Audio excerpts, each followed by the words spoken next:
حضرت سلیمان علیہ السلام نے ملکہ بلقیس کے آنے سے پہلے اس کے عرش کو یعنی اس کے تخت کو اپنے دربار میں منگوا دیا. تفصیل میں بتا چکا ہوں. جب تخت آیا تو حضرت سلیمان علیہ السلام نے کچھ چیزیں کہیں. پہلے میں ان آیات کا ترجمہ کر دوں. قال نکروا لها عرشها، فرمایا کہ اس کو تبدیل کر دو، اس کے تخت کو تبدیل کر دو. ننظر، ہم دیکھتے ہیں، اتہتدی، کہ وہ پہچان پاتی ہے، ام تکون من الذین، یا پھر وہ ان لوگوں میں سے ہے، لا یہتدون، جو کہ پہچان نہیں پاتے. فلما جاءت، جب وہ آئی، قیلا، تو کہا، اہکذا عرشک، کیا یہی اسی طرح کا تمہارا تخت ہے؟ قالت کأنہ ہو، اسی طرح کا ہے اور ہو سکتا ہے کہ یہی ہو. بڑے بلیغ جملے ہیں. وہ اوتینا العلم، اور ہمیں دیا گیا ہے علم، من قبلھا، اس سے پہلے، وکننا مسلمین، اور ہم فرما بردار ہیں، یا ہم فرما بردار ہو کر آئے ہیں. دو قسم کے احتمال ہیں، میں ذکر کروں گا. وصدها ما كانت تعبد من دون اللہ، اس کو روک دیا حضرت سلیمان نے اس عبادت سے جن کی وہ عبادت کیا کرتی تھی. انہا كانت من قوم کافرین، اور یہ اس وجہ سے نہیں تھا کہ وہ خود غلط نظریات کی حامل تھی، بلکہ اس کے نظریات جو خراب ہوئے تھے اپنی قوم کی وجہ سے ہوئے تھے. آگے مضمون ہے، کوشش ہوگی آج اسی کی بات ہو جائے. قال نکروا لها عرشها، غیروا لها عرشها. اس کا جو تخت تھا بہت بڑا تھا، اور اس تخت کے اوپر بڑے مرصع کردہ چیزیں لگی ہوئی تھی. یعنی پورے تخت کے اوپر جواہرات اور ہیرے اور زمرد، اس رنگ کے پتھر لگے ہوئے تھے، اور بڑا خوبصورت اور خوشنما اس تخت کو بنایا ہوا تھا. جیسے آج کل مختلف قسم کے صوفہ سیٹ بناتے ہیں تو اس میں درمیان میں جڑاؤ موتی لگاتے ہیں اور طرح طرح کی چیزیں لگاتے ہیں اس کے سائیڈوں پر. اور لیکن یہ تخت تو اتنا بڑا تھا، اور وہ تخت بادشاہوں کے تخت تھے. اس میں سیڑھیاں بھی ہوتی تھیں، کمرے بھی ہوتے تھے، اور ڈیکوریشن آپ دیکھیں، ہم لوگ نارملی جو لوگ ہوتے ہیں، جس طرز کے لوگ ہوتے ہیں، اسی طرح کا ڈیکوریشن ہم جانتے ہیں. جب ہم اپر کلاس کے ڈیکوریشن کو دیکھتے ہیں تو حیران رہ جاتے ہیں. پھر وہ اس سے اپر کلاس کے ڈیکوریشن کو دیکھتے ہیں تو وہ حیران رہ جاتے ہیں، یہ کیسے گھر بنایا، یہ کیسے اس نے ڈرائنگ روم سجایا. تو جب بادشاہوں کے جاہو جلال ہوا کرتے تھے، جو سلطنتوں کے بادشاہ ہوا کرتے تھے، آج کل کے بادشاہ تو سمجھ ہی نہیں سکتے، جان بھی نہیں سکتے. اس زمانے میں جہاں عام لوگوں کے گھروں کے سامنے سونے چاندی کے ڈھیر لگے ہوتے تھے، تو بادشاہوں کے کیا مزاج اور اوقات ہوں گے. تو اس کا عرش ایسا، یعنی اس کا تخت ایسا خوبصورت بنایا ہوا تھا. مظہری میں ہے کہ شیاطین جانتے تھے، جنات جانتے تھے کہ جو ملکہ بلقیس ہے اس کی والدہ پری تھی. اب بات یہ تھی کہ بلقیس کی والدہ پری تھی، اور دیکھیں، مرد انسان مرد ہو اور خاتون پری ہو یا جنیہ ہو تو اس کا نکاح ہمارے نزدیک جائز نہیں ہے. ہمارے نزدیک یعنی اسلام میں اس کا نکاح، امام ابو حنیفہ کے نزدیک اس کا نکاح جائز نہیں ہے. البتہ شوافی اور حنابلہ اور دیگر امام مالک رحمۃ اللہ علیہ کہتے ہیں کہ اگر نکاح ہو گیا تو ٹھیک ہے، جائز ہے. لیکن امام ابو حنیفہ چونکہ جنات کی بہت اچھی معرفت رکھتے تھے تو وہ فرماتے تھے کہ ان کا نکاح جائز. ہمارے رگوں میں خون دوڑتا ہے، ان کی رگوں میں آگ دوڑتی ہے. ہماری رگوں میں جو مادہ ہوتا ہے وہ مادہ دوسری نوعیت کا ہوتا ہے. جنات کے جسم میں جو مادہ ہوتا ہے وہ دوسری نوعیت کا ہوتا ہے، وہ کنورٹیبل ہوتا ہے. انسان کا خون کنورٹیبل نہیں ہے کہ انسان 2 منٹ میں دیوار بن جائے، انسان 2 منٹ میں پنکھا بن جائے. لیکن جنات جو ہے وہ کنورٹیبل ہوتے ہیں، وہ کبھی کچھ بن جاتے ہیں. یتشکلوا باشکال مختلفہ، کتابوں میں جو تاریخ کہ یہ کوئی بھی شکل بنا سکتے ہیں. ہاں، چند مخصوص نشانیاں ہیں جن سے ان کو پکڑا جا سکتا ہے، لیکن تو اس کی جو والدہ تھی، بلقیس کی جو والدہ تھی، وہ پری تھی، اور پری ہونے کی وجہ سے اس کو جنات کے بہت سے راز پتہ تھے۔ اب شیاطین یہ چاہتے تھے کہ اگر ملکہ بلقیس حضرت سلیمان علیہ السلام کے پاس آئیں تو وہ بڑی خوبصورت ہیں اور سمجھدار ہیں، زیرک ہیں اور اچھے مزاج کی خاتون ہیں۔ جب یہ اچھے مزاج کی خاتون ہے اور انہوں نے حضرت سلیمان کی فرما برداری کی اور پہچان اور شناخت کے لیے لوگوں کو بھیجا، ڈائریکٹ مقابلے پہ نہیں آ گئی، بلکہ سمجھا کہ یہ شخص واقعتاً پیغمبر ہے یا واقعتاً بادشاہ ہے، یہ دونوں چیزیں دیکھی جائیں گی۔ چنانچہ سمجھدار تھیں تو یہ سب کچھ کیا۔ تو شیاطین نے حضرت سلیمان علیہ السلام سے کہا کہ یہ تھوڑی سی یہ بیوقوف عورت ہے، تو لہذا آپ اگر یہ آپ کے پاس آتی ہے تو فرما بردار کر کے پھر اس کو سائڈ پہ کیجیے گا، کیونکہ یہ بیوقوف عورت ہے، اس کو زیادہ عزت مت دیجیے گا۔ تو میں نے چند ایک تفاسیر دیکھی، مجھے جو سمجھ میں آئی بات وہ یہ آئی کہ حضرت سلیمان علیہ السلام نے یہ جو کیا ہے یہ جنات کا منہ بند کرانے کے لیے، یہ شیاطین کا منہ بند کرانے کے لیے، اس لیے کہ حضرت سلیمان کے عقد میں جب ملکہ بلقیس آ جائیں گی تو ان کو وہ راز کی چیزیں جو ان کی والدہ نے ان کو بتائی تھی ان کے ذریعے سے پتہ چل جائیں گی، اور شیاطین کو یہ ڈر تھا، کتابوں میں لکھا ہے کہ شیاطین کو ڈر تھا کہ اگر ملکہ بلقیس حضرت سلیمان علیہ السلام کے نکاح میں آ گئی تو پھر ہماری خیر نہیں، پھر ہم انسانوں کے ہمیشہ تابع ہو جائیں گے، ماتحت ہو جائیں گے، جیسے ابھی جنات انسانوں پر حکومت نہیں کر سکتے۔ ابھی جنات کتنے بھی طاقتور وہ انسانوں پہ حکومت نہیں کر سکتے، صرف اس پہ حکومت کرتے ہیں جو اپنے آپ کو ان کے تابع کر لیتا ہے، کہتے ہیں نہیں ہمیں جن کھا جائے گا، ہمیں جن چھوڑے گا نہیں، ہمیں جن ایسے کر، جو ڈرنا شروع کر دیتا ہے پھر جنات اس کے ساتھ کھیلنا شروع کر دیتے ہیں۔ چنانچہ نکروا لہا عرشہا، کہ اس کا بدل دو، ایسا کرو جو اس کے نیچے کی ڈیکوریشن ہے اس کو اوپر کر دو، اوپر کی ڈیکوریشن نیچے کر دو۔ اس میں 2 رنگ کے موتی تھے، ایک سرخ رنگ کے موتی تھے اور ایک سبز رنگ کے موتی تھے، یہ دونوں بہت سب سے مہنگے موتی ہوتے ہیں، ایک کو یاقوت کہتے ہیں اور دوسرے کو مرجان کہتے ہیں۔ یاقوت سبز رنگ کا ہوتا ہے اور مرجان سرخ رنگ کا ہوتا ہے، اور آج تو اس کا وجود ہے، آج تو صرف ڈائمنڈ ہے، یاقوت اور مرجان تو اس سے کافی اوپر کی چیزیں ہیں۔ تو کہا کہ ایسا کرو کہ یاقوت جو ہے یاقوت سبز ہے، مرجان سرخ ہے، ایسا کرتے ہیں کہ ہم ایک نایاب چیز لاتے ہیں، جو سبز یاقوت ہے اس کو سرخ مرجان سے تبدیل کر دو اور سرخ مرجان کی جگہ سبز یاقوت لگا دو، تو یعنی دونوں کی جگہ تبدیل کر دی، تو جس سے اس کی حیت تبدیل ہوگی۔ آج کے لحاظ سے سمجھ لیں کہ اس کی تھیم انہوں نے تبدیل کر دی، جب تھیم تبدیل کی تو اس کے بعد کہا کہ اب دیکھتے ہیں یہ کتنی سمجھدار عورت ہے۔ چنانچہ قال نکروا لها عرشها، کہا اس کے جو تخت ہے اس کو تبدیل کر دو، ننظر اتهتدی، اب ہم دیکھتے ہیں کہ یہ اس کو پہچان پاتی ہے، ام تکون من الذین لا يهتدون، ام تکون من الذین لا يهتدون، کہ یا پھر یہ ان لوگوں میں سے ہے جو کہ پہچان نہیں پاتے، یعنی بیوقوف لوگوں میں سے ہے۔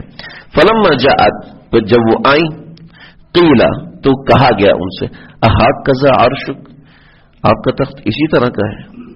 تو کہنے لگے قالت کأنہ ہو، اسی طرح کا تو ہے لیکن ہو سکتے یہی ہو، یعنی اس نے پہچان لیا، لیکن کلمات ایسے استعمال کیے جس میں ادب کا دائرہ بہت بہت اعلیٰ درجے کا ادب ہے، کے لیے ادب۔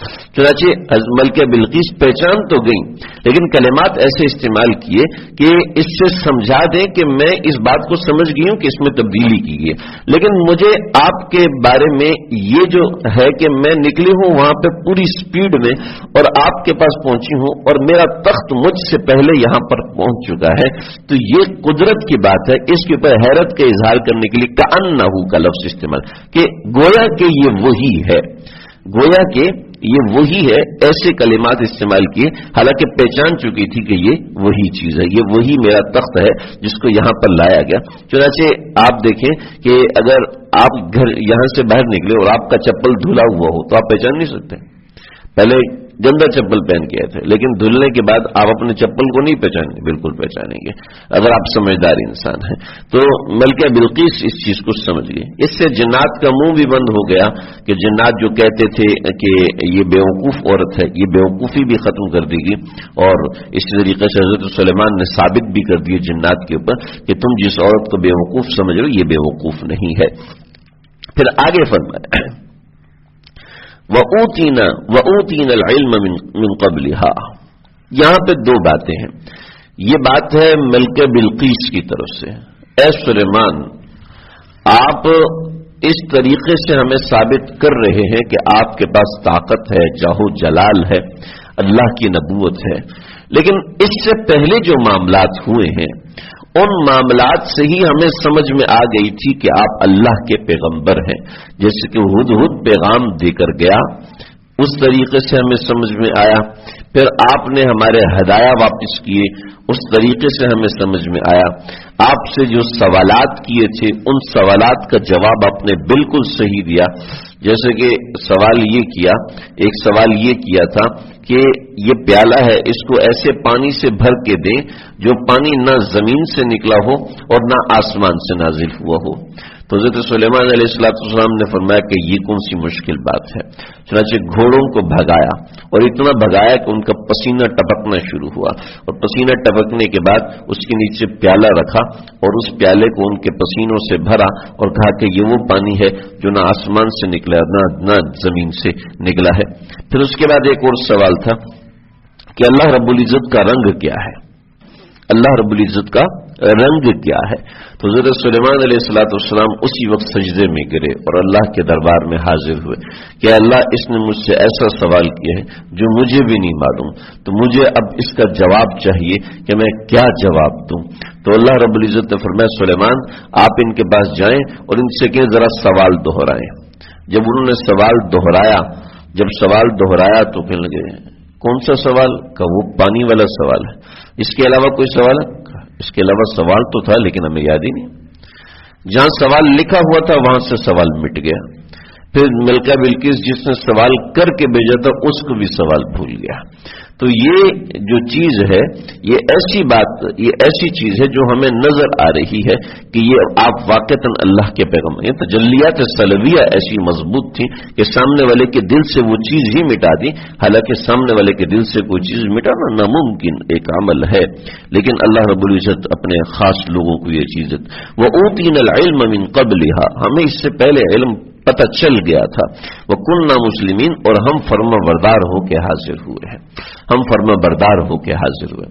یہ اس صورت میں جب اس بات کو ملکہ بلقیس کی طرف منسوب کیا جائے، بعض مفسرین نے اس بات کو حضرت سلیمان علیہ السلام کی طرف منقول کیا تو منسوب کیا ہے، اس کے منسوب کرنے کی وجہ یہی ہے، اس کی یہ تعویل ہے کہ حضرت سلیمان علیہ السلام کو پہلے سے پتا تھا کہ یہ مسلمان ہو کے آئی ہیں، فرما بردار بن کے آئی ہیں، یا یہ جنات کے اوپر ثابت کرنا مقصود تھا کہ مجھے پتا تھا کہ یہ سمجھدار ہے، مجھے پتا تھا کہ یہ عقل مند ہے، لہذا میں تمہارے اوپر ثابت کرنا چاہتا تھا کہ یہ ایسی بیوقوف نہیں ہے، بلکہ میں اس بات کا ایمان رکھتا ہوں کہ یہ سمجھدار ہے، اور وغیرہ وغیرہ۔ یہ تعویل مجھے کہیں سے ملی نہیں، لیکن ربط آیات سے سمجھ میں آتی ہے۔ وَصَدَّهَا مَا كَانَتْ تَعْبُدُ مِن دُونِ اللَّهِ، اس کو حضرت سلیمان علیہ السلام نے روک دیا جن کو وہ اللہ کو چھوڑ کے عبادت کیا کرتی تھی، یعنی وہ بتوں کی عبادت کیا کرتی تھی۔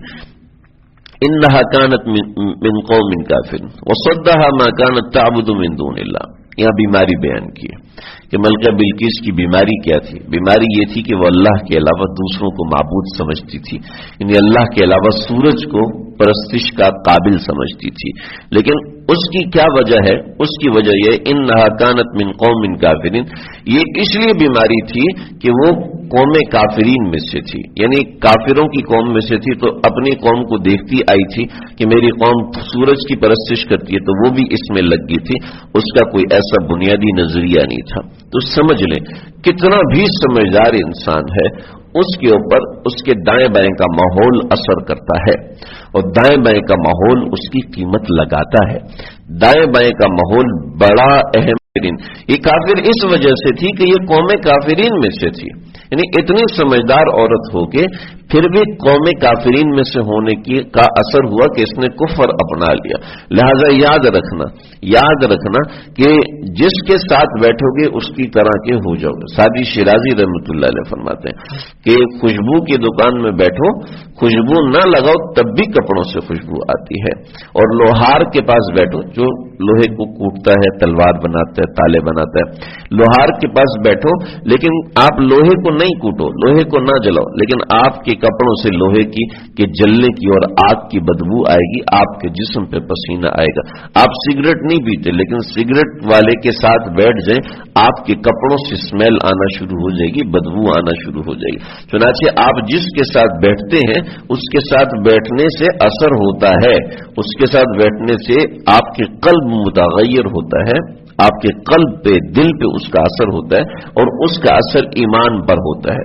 چنانچہ ہماری مرضی ہے ہم کن لوگوں کو پسند کرتے ہیں اور کن لوگوں کے ساتھ بیٹھتے ہیں. چنانچہ جو لوگ میوزیکل انڈسٹری کو پسند کرتے ہیں, جو اداکاروں کو پسند کرتے ہیں اور جو کھلاڑیوں کو پسند کرتے ہیں, ان کی حرکات و سکنات ویسی ہی ہوتی ہیں.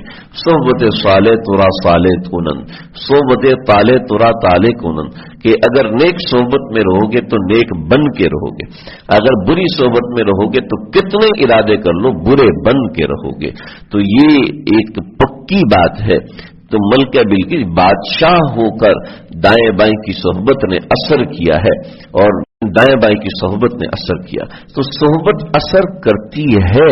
انسان کو اللہ نے انسیت سے بنایا, اس میں انسیت ہے. یہ کسی دیوار کے ساتھ ٹیک لگا کے بیٹھتا ہے ایک زمانے تک, اس کو اس دیوار سے بھی محبت ہو جاتی ہے.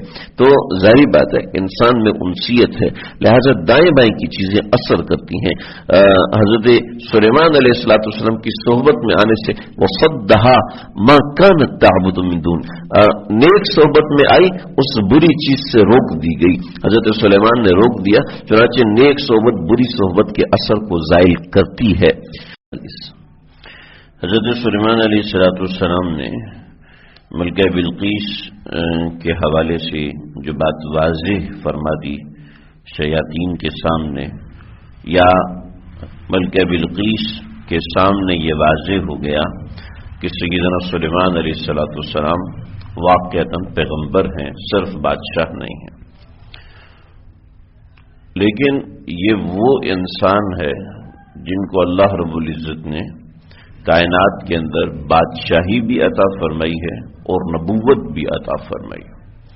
یعنی سیدنا داؤد علیہ السلام پہلے شخص اور حضرت سلیمان علیہ السلام دوسرے انسان, اور حضرت داؤد ابتدا تھی اس کی اور سیدنا سلیمان یہ اس کی انتہا تھی.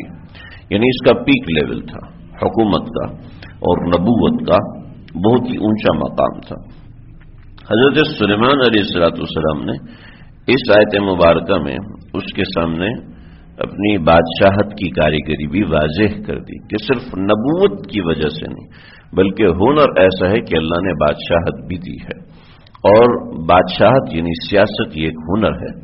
اور یہ ہنر اس بات کی واضح ثبوت ہے کہ اسلام کسی ایسے ہنر سے منع نہیں کرتا جس سے فوائد حاصل ہوتے ہوں, جس سے اقتدار حاصل ہوتا ہو, اور خاص طور پر سیاست, یہ سیاست بھی ایک ہنر ہے اور اس کے اندر بہت سی ایسی باریکیاں ہیں جو عام انسان نہیں سمجھ سکتے. سلیمان علیہ السلام نے بادشاہت کا کرشمہ بھی دکھایا کہ یہ ایسا نہیں کہ مسلمان ہونے کے ناطے ہمیں ان چیزوں کو دکھانے کی ضرورت نہیں.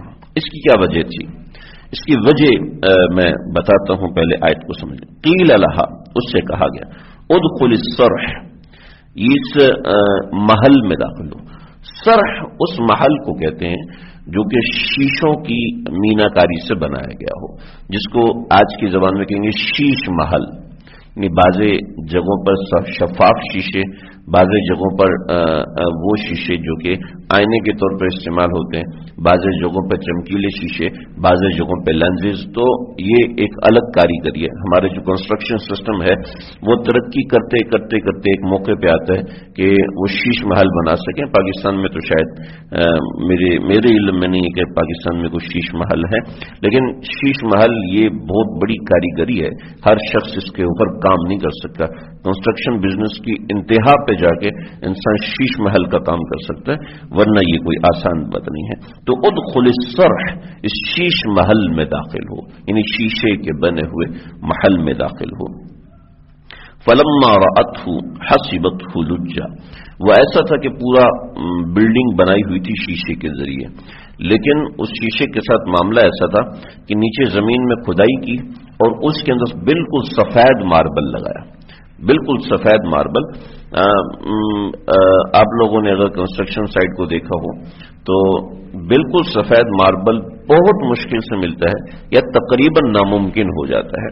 یعنی بالکل سفید نہیں ملتا، درمیان میں کالا داغ کہیں نہ کہیں آتا ہے، کہیں نہ کہیں تھوڑا سا ہلکا ڈارک قسم کا داغ آتا ہے. بالکل سفید ماربل بہت مشکل ہے کہ کہیں سے ملے، لیکن بالکل سفید ماربل نیچے لگایا اور اس کے اوپر پانی یعنی سنگ مرمر لگایا اور اس کے اوپر پانی چھوڑا.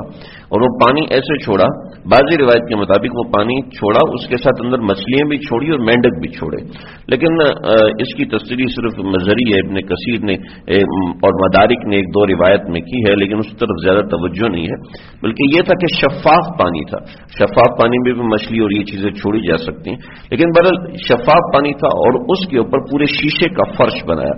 اور شیشے کا فرش اتنا موٹا تھا، یعنی اتنا موٹا تھا شیشے کا فرش کہ اس کے اوپر آسانی سے چلا جا سکتا تھا، سامان کو رکھا جا سکتا. چنانچہ وہ اتنا بڑا شیشے کا فرش تھا اور اس کے اوپر تخت بھی بچھا ہوا تھا اور دیگر چیزیں بھی تھی. اور اس کے ساتھ دوسری اس کی خوبصورتی یہ تھی کہ وہ اتنا موٹا اور اتنا مضبوط تھا کہ وہ حرکت نہیں کر رہا تھا، لیکن اس کے باوجود وہ ٹرانسپلانٹ تھا کہ پتہ نہیں چل رہا تھا کہ شیشہ ہے یا نہیں ہے. یعنی اتنی اس میں اس شیشے میں صفائی تھی، اتنی ٹرانسپلانٹیشن اس کی زیادہ دقیق تھی کہ پتہ نہیں چل رہا تھا کہ شیشہ لگا ہوا یا نہیں لگا ہوا. کیونکہ شیشہ اگر تھوڑا سا موٹا ہو جائے تو پتہ چل جاتا ہے کہ یہ شیشہ ہے. چنانچہ عام طور پہ جو کولی پیر کی لیئرز ہوتی ہیں شیشے کے اوپر لگائی جاتی ہیں، وہ شیشے کو ڈارک کر دیتی ہیں، پتہ چل جاتا ہے کہ یہ شیشہ ہے. لیکن وہ شیشہ یعنی اس نوعیت کا تھا کہ جس سے پتہ نہیں چلتا. تو فلما رأته حسبته لجا، جب اس نے دیکھا تو اس کو پتہ ہی نہیں چلا. حسبته لجا، اس نے سمجھا کہ یہ تالاب ہے، اس نے سمجھا یہ کوئی جھیل ہے.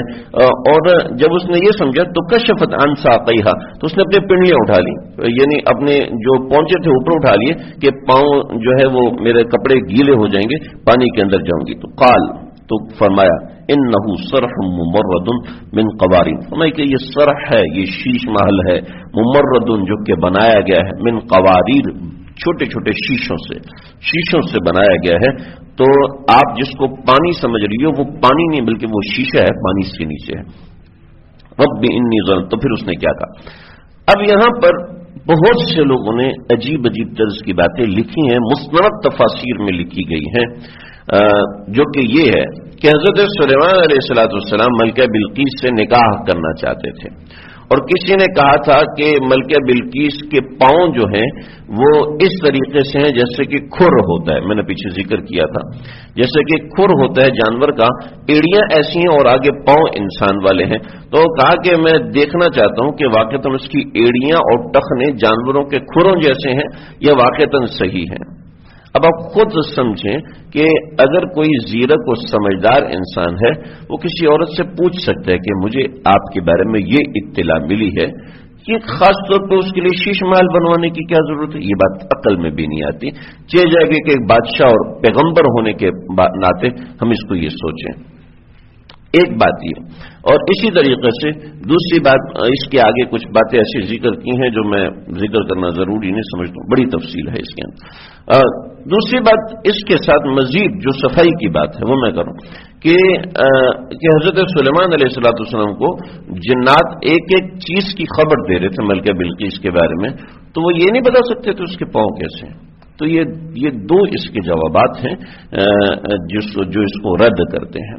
جو اصلی بات ہے وہ یہ ہے کہ ملکہ بلقیس جو تھی وہ سورج کی پوجا کرتی تھی، سورج کی پوجا کرتی تھی، اور یعنی سورج ہی کو خدا سمجھتی تھی، حالانکہ سورج تو اللہ رب العزت کی صفات میں سے ایک صفت ہے، تو اس کی صفات کو خدا سمجھ لیا، حالانکہ صفات کے پیچھے اصل اللہ کی ذات ہے جو کہ اور ہے، وہ سورج نہیں ہے، لیکن اس کی صفات سورج میں جھلک رہی ہیں تو تم نے اس کو خدا سمجھ لیا، اصل صفت والا اس کے پیچھے ہے۔ چنانچہ یہ سمجھایا کہ جس کو تم پانی سمجھ رہی ہو وہ اس کے نیچے ہے، اصل اس کے اوپر شیشہ لگا ہوا ہے، اصل شیشہ لگا ہوا ہے، جس کو تم نے پانی سمجھا اصل پانی جو وہ نیچے ہے، لہذا اتنا سمجھ لو کہ اصل پانی ہے، شیشہ اوپر ہے، اصل خدا ہے، سورج اس کی ایک صفت ہے۔ تو یہ اس کی ایک تعویل ہے جو ہمارے بزرگان دین نے دی ہے، جو کہ بالکل عقل کے مطابق سمجھ میں آ رہی ہے۔ تو قالت انہ صرف ممرد، یہ تو ایک شیشے کا محل ہے، ممرد من قواریر، جو کہ شیشوں سے جوڑ کر بنایا ہوا ہے، تم نے اس کو پانی سمجھ لیا، حالانکہ یہ پانی نہیں ہے۔ تو اسی طریقے سے وہ سورج ہے، تم نے اس کو خدا سمجھ لیا، اصل میں وہ خدا نہیں بلکہ خدا اور اللہ کی ذات اس کے پیچھے ہے۔ چنانچہ یہاں ملکہ بلقیس نے قالت رب انی ظلمت نفسی، کہا اے میرے پروردگار میں نے اپنی جان پر ظلم کیا، میں نے اپنی جان پر ظلم کر دیا، وہ اسلمت مع سلیمان، اور میں نے حضرت سلیمان کے ساتھ اسلام قبول کر لیا، للہ رب العالمین، اور قبول اس لیے نہیں کیا کہ سلیمان علیہ السلام نے دی، بلکہ میں نے قبول اللہ کے لیے کیا ہے جو کہ رب العالمین ہے، عالمین کا پروردگار ہے۔ یعنی یہ سمجھ لے کہ یہ سلیمان مجھے دکھا تو رہے ہیں، لیکن یہ جو دکھا رہے ہیں اصل یہ نہیں، بلکہ اصل ان کے پیچھے خدا ہیں جو کہ ان کے ہاتھ پہ یہ چیزیں ظاہر کر رہے ہیں۔ تو حضرت سلیمان جو سمجھانا چاہتے تھے، بلکہ بلقیس نے اس کو اس حد تک سمجھا جو واقعتاً ایک حد ہوتی ہے سمجھنے کی۔ اس کے ساتھ ایک مزید بات، جو یہ بات ہے کہ حضرت سلیمان علیہ السلام نکاح کرنا چاہتے تھے، اس بارے میں بھی دو روایات ہیں۔ وہ روایت یہ ہے، ایک روایت کے مطابق حضرت سلیمان علیہ السلام نے ملکہ بلقیس سے نکاح کر لیا تھا، 15 برس کی عمر سے لے کے 53 برس کی عمر تک حضرت سلیمان علیہ السلام نے بادشاہت کی، اور اسی کے درمیان ملکہ بلقیس سے نکاح بھی کیا کہ وہ شکل و صورت میں اس حوالے سے مناسب تھی کہ حضرت سلیمان ان سے نکاح کرتے وغیرہ وغیرہ۔ ایک تو یہ روایت، لیکن اس کے ساتھ مزید روایات اور بھی ہیں، جیسے کہ ایک جو مشہور روایت ہے وہ حضرت سلیمان علیہ السلام نے ملکہ بلقیس سے فرمایا کہ آپ کو چاہیے کہ آپ نکاح کریں، تو ملکہ بلقیس کہنے لگی جی میرے جیسی عورت نکاح کیسے کر سکتی ہے، اور نہ ہی کوئی ایسا شخص ہے جو اس قابل ہو جو مجھ سے نکاح کرے، کیونکہ میرا کام ہے اور میں اپنے کام کے اندر لگی ہوں، بادشاہت کا کام ہے، امور سلطنت ہے، اور مجھے وہ امور سلطنت نپٹانے ہیں اور وہ میری ذمہ داری ہے، میں وہ ذمہ داری ادا کرنا چاہتی ہوں۔ تو حضرت سلیمان علیہ السلام نے فرمایا اسلام اس بات کی عورت کو اجازت نہیں دیتا کہ وہ الگ رہے اور ایسے زندگی گزارے، لہذا چاہیے کہ تم نکاح کرو اور نکاح کے ساتھ رہو، اس کے ساتھ حکومتی معاملات جس حد تک کر سکتی ہو کرو، لیکن اسلام عورت کو اس بات کی اجازت نہیں دیتا کہ تم اس طریقے سے زندگی گزارو۔ چنانچہ ملکہ بلقیس کہنے لگی تو پھر آپ ایسا کریں کہ شاہ طبہ سے میرا نکاح کر دیں۔ تو حضرت سلیمان علیہ السلام نے شاہ طبہ سے ان کا نکاح کیا اور یمن کے علاقے میں ان کو رہنے دیا۔ اور جو دوسری روایت ہے کہ حضرت سلیمان علیہ السلام نے ان سے نکاح کیا، تو اس صورت میں یہ ہے کہ مہینے میں 3 دن حضرت سلیمان علیہ السلام یمن کے ملکہ بلقیس کے ساتھ رہا کرتے تھے اور 3 دن کے بعد اپنے تخت کے اوپر واپس چلے جایا کرتے تھے۔ پھر اسی طریقے سے زمانہ چلتا رہا، 53 برس کی عمر میں سیدنا سلیمان علیہ السلام کے پاس اللہ رب العزت کی طرف سے فرشتہ آیا، تو حضرت سلیمان نے اپنے لیے ایک شیشے کا محل تعمیر کیا، اور شیشے کے محل کے اوپر ایک بالا خانہ تعمیر کیا، وہ بھی شیشے کا تھا، اور اپنے عصا کو لے کر حضرت سلیمان علیہ السلام کھڑے ہو گئے اور ملک الموت سے فرمایا کہ اب میری روح قبض کر لو۔ تو جنات سامنے کام کر رہے تھے اور چیزیں تعمیر کر رہے تھے بیت المقدس کے اندر، اور 1 سال میں جو دھیمک ہے اس نے حضرت سلیمان کے عصا کو کھانا شروع کر دیا، اور 1 برس تک جنات دیکھتے رہے حضرت سلیمان کے عصا کو دھیمک کھاتی رہی۔ 1 سال کے بعد جب دھیمک ختم ہوئی اور عصا کو چھوڑ کر حضرت سلیمان علیہ السلام کا جسم میں اتھر نیچے گرا، تو جنات نے شور مچایا، اور شور مچانے کے بعد بتایا کہ حضرت سلیمان کا تو ایک برس پہلے انتقال ہو گیا تھا، اور پھر وہاں جا کے یمن میں بھی شور مچایا، تو وہاں سے ملکہ بلقیس کی سلطنت بھی ختم ہونا شروع ہوئی، اور یہاں حضرت سلیمان علیہ السلام کی سلطنت کو بھی اس طریقے سے زوال آنے لگا۔ لیکن جاتے جاتے حضرت سلیمان نے یہ بتا دیا کہ یاد رکھنا جنات کو علم غیب نہیں ہوتا۔ اگر جنات کو علم غیب ہوتا، جنات انسان سے زیادہ طاقتور ہوتے تو وہ حضرت سلیمان علیہ السلام کے جسم اطہر کو دیکھ کے بتا دیتے کہ ان کا انتقال ہو چکا ہے۔ حالانکہ ان سب کو یہ بات سمجھ ہی نہیں آئی، وہ حضرت سلیمان سے ڈرتے ہوئے پورے 1 برس تک کام کرتے رہے، یہاں بھی کام کرتے رہے اور ملکہ بلقیس کی یمن والی سلطنت وہاں پر بھی کام کرتے رہے۔ خیر یہ زائد چیز تھی جو ان آیات سے ہٹ کر ہے۔ اس سے اگلی آیات میں